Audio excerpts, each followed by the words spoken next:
Hello everyone, and welcome back to the channel. In today's video, I'm going to show you how to install and run Claude code in a container.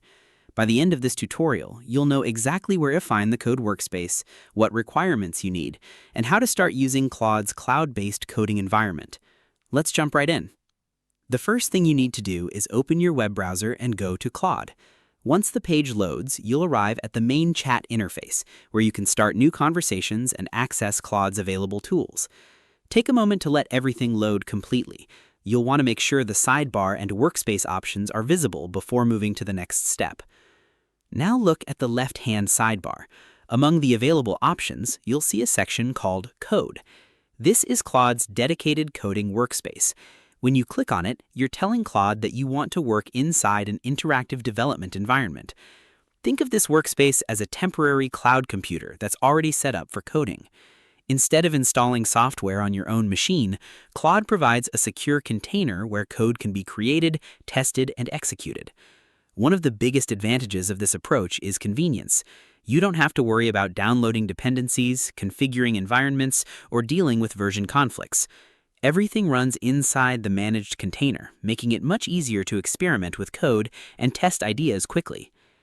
Inside the code workspace, Claude can help create files, run commands, manage projects, and troubleshoot errors. This makes it useful for learning programming, building prototypes, or verifying code snippets before using them elsewhere. Now let's talk about an important requirement.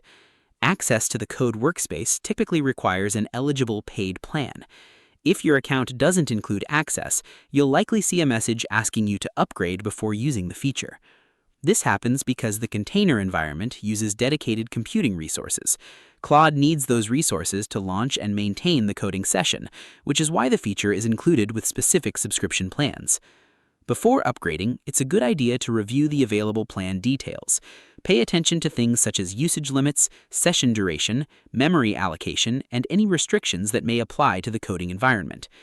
Understanding these limits can help you avoid interruptions, especially if you're planning to run larger projects or longer tasks. Another useful thing to know is that containers are often temporary. In some cases, sessions may reset after a period of time. Because of that, it's always a good practice to save important files and keep backups of your work when needed. Once your plan includes code access, return to the code workspace and open it again. Claude will automatically start the container environment for you. You'll know everything is ready when you see coding-related tools such as file management options and terminal-style outputs.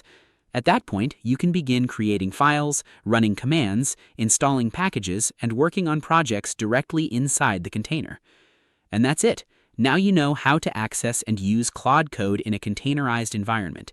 The process is straightforward, and the cloud-based setup eliminates much of the complexity that normally comes with configuring a development environment. If you found this tutorial helpful, be sure to like the video, leave a comment below, and subscribe to the channel for more technology tutorials and coding guides.